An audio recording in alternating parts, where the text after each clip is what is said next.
Hello students, good morning all of you. I am Sharmila, SS teacher in Suraj School Mahendragarh. Today I am going to discuss topic power sharing in your NCERT civics book. Okay, democratic की politics की book में power sharing का topic discuss करेंगे today. First of all, power sharing. What is power sharing? Power sharing it means power is shared among the different organ of the government, different level of the government and different groups of the country. Okay, power sharing is the first requirement of democracy. Democracy की first requirement क्या होती है? Power sharing. Power को अगर आप share कर रहे हो तो इट मीन्स वो कंट्री क्या है? Democratic country.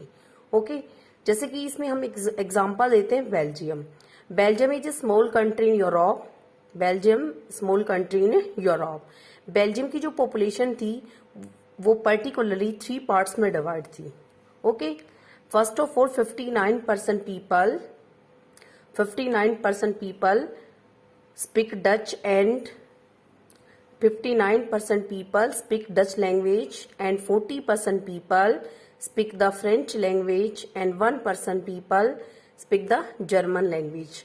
लिंग्विस्टिक डिवीजन था. कहां पर था? बेल्जियम के अंदर. अलग अलग लैंग्वेज के अकॉर्डिंग बेल्जियम के पीपल क्या थे? डिवाइड थे. 59% people speak the Dutch, 40% people speak the French and 1% people speak the German. ये टोटल डिवीजन था. किसका था? लिंग्विस्टिक लैंग्वेज के अकॉर्डिंग. किसका? बेल्जियम का. ओके, तो बेल्जियम के अंदर जो टोटल डिवीजन था लिंग्विस्टिक, हालांकि बिल्कुल एक स्मॉल सा कंट्री था जिसका कंपैरिजन हम अपने स्टेट हरियाणा के साथ में भी कर सकते हैं. इसका जो एरिया हरियाणा के मतलब सिमिलर था, बट यहाँ का जो एक डिवीजन था वहां पर जो अलग अलग लैंग्वेज बेस वो काफी क्या था? काफी इंटेंस था. ठीक है, इस प्रकार से जैसे कि डच स्पीकिंग पीपल थे वो अलग एरिया में रहते थे. फ्रेंच स्पीकिंग पीपल है वो अलग एरिया में रहते थे.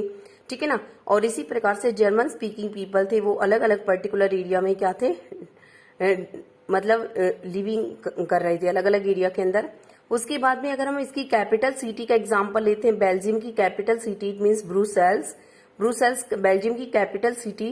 80% people speak the French language, 20% people speak the Dutch language. Okay, total Dutch और फ्रेंच के अंदर मेनली क्या था? डिवीजन था बेल्जियम के अंदर. ओके, टोटली जो पावरफुल ग्रुप था बेल्जियम के अंदर वो फ्रेंच स्पीकिंग पीपल था. Because they are rich and powerful, because most of the जो पावर थी वो invested in the French people के हाथों में थी सारी की सारी पावर. गवर्नमेंट में सबसे ज्यादा जो शेयर था वो किसका था? फ्रेंच पीपल का. ठीक है, ये डच लोगों को रियलाइज होता 1950s और 60 के आसपास में. ये चीजें रियलाइज होती कहां पर? जब इनको इकोनॉमिक बेनिफिट मिला, एजुकेशन का बेनिफिट मिला. किन लोगों को मिला? डच लोगों को. ओके, तो इन दोनों ग्रुप्स के बीच में टेंशंस क्रिएट हो जाती हैं. टेंशंस क्रिएट होने के कारण कंट्री के अंदर काफी एक जो कंडीशन है, एक इंटेंस वाली कंडीशन क्रिएट हो जाती है दोनों ग्रुप्स के अंदर.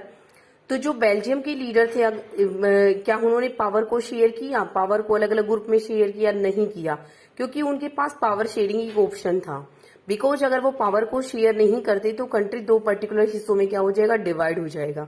ओके, तो उनके पास ऑप्शन था कि वो पावर को क्या कर सकते हैं? शेयर कर सकते हैं. बेल्जियम के जो लीडर थे उन्होंने अपनी प्रॉब्लम्स को आइडेंटिफाई किया कि हमारी कंट्री कौन कौन सी प्रॉब्लम को क्या कर रही है? फेस कर रही है. ठीक है, तो बेल्जियम के जो लीडर थे उन्होंने क्या किया? 1970 to 1993 they amended their constitution in 4 times. उन्होंने अपने कॉन्स्टिट्यूशन में 4 टाइम्स क्या किया? अमेंडमेंट के चेंजेस किए. बेल्जियम के जो लीडर ने 4 टाइम्स कॉन्स्टिट्यूशन में क्या किया? अमेंडमेंट किया. ठीक है, so that the power is equally divided between the different group of the country, ताकि पावर को अलग अलग ग्रुप्स में डिवाइड किया जा सके.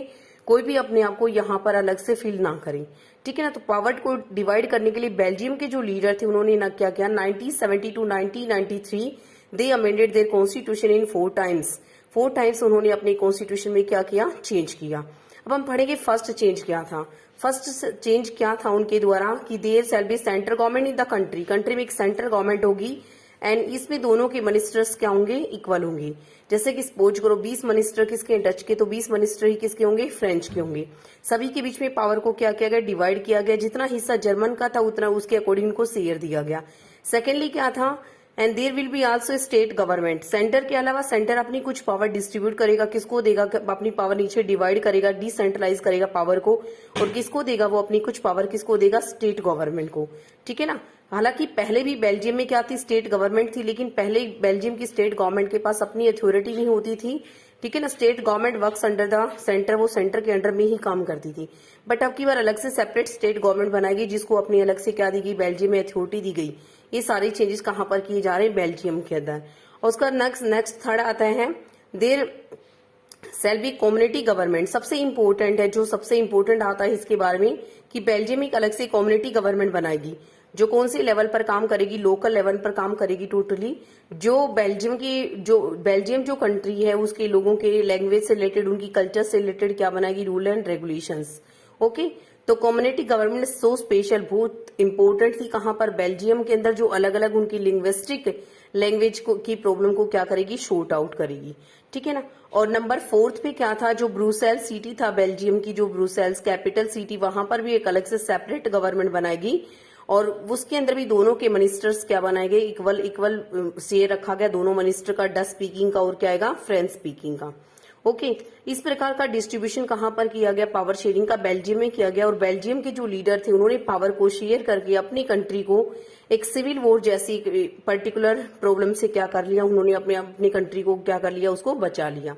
ठीक है। तो पावर शेयरिंग क्या होती है, डेमोक्रेसी की रिक्वायरमेंट होती है। डेमोक्रेसी में मस्ट जरूरी होता है कि हम पावर को अलग अलग ग्रुप के बीच में क्या करें, शेयर करें, ताकि किसी प्रकार से कोई भी अन्य ग्रुप है किसी प्रकार की वो एलिशन है वो फील ना करे, अपने आप को बिल्कुल ऐसा ना माने कि वो उस पर्टिकुलर कंट्री से बिलोंग ही नहीं करता है। ठीक है। तो हमने अभी डिस्कस किया कौन सी कंट्री के बारे में, बेल्जियम। फिर से मैं एक बार थोड़ा रिपीट कर देती हूँ कि जैसे Belgium is a small country in Europe and 59% people speak the Dutch language and 40% people speak the French language. जो डच स्पीकिंग पीपल थे वो फ्लेमिश रीजन में रहते थे। कौन से रीजन में रहते थे, फ्लेमिश रीजन में। और फ्रेंच स्पीकिंग पीपल थे वो वेलोनिया रीजन के अंदर रहते थे। कौन से रीजन में, वेलोनिया के अंदर। और जर्मन थे वो अलग अलग ग्रुप्स में क्या थे, डिवाइड थे कंट्री के अंदर। कैपिटल सिटी क्या थी, ब्रुसेल्स कैपिटल सिटी किसकी, बेल्जियम की। और ब्रुसेल्स के अंदर जो सेपरेट डिवीजन था अलग से, 80% people speak the French, 20% people speak the Dutch.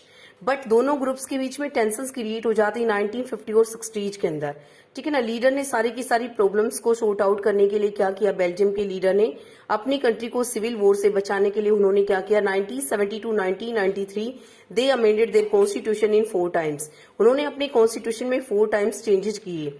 First change क्या था, जो अभी हमने डिस्कस किया कि there shall be central government for the country. Country के लिए अलग से एक सेंट्रल गवर्नमेंट बनाएगी, in which each community will be same contribution. जहां पर ईच कम्युनिटी का क्या होगा, सेम कंट्रीब्यूशन होगा। इट मीन्स क्या होगा, डच के मिनिस्टर्स भी इक्वल होंगे और फ्रेंच मिनिस्टर्स भी क्या होंगे, इक्वल होंगे। ठीक है। उसके अलावा क्या हुआ, एक से अलग से स्टेट गवर्नमेंट बनाएगी and some power of the central government was given to the state government and state government has its own authority. उसके पास अपनी अथॉरिटी होगी and state government did not work under with the central government के under में वो काम किसी प्रकार से नहीं करेगी। नेक्स्ट आएगा आपका कम्युनिटी गवर्नमेंट। जो तीसरा लेवल बनाया गया बेल्जियम में वो क्या था, कम्युनिटी गवर्नमेंट।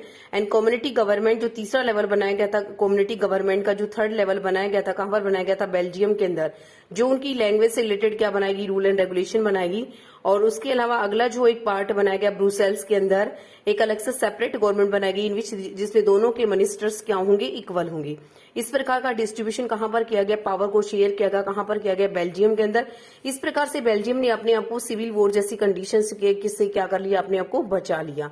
ठीक है ना। तो पावर शेयरिंग एक मस्ट कंडीशंस होती है, किसके अंदर होती है, डेमोक्रेसी में। पावर को अलग अलग प्रकार से अलग अलग ग्रुप्स में, अलग अलग ऑर्गन्स में, अलग अलग लिंग्विस्टिक ग्रुप्स में, अलग अलग सोशल ग्रुप में कहता है पावर को क्या किया जाता है, शेयर किया जाता है।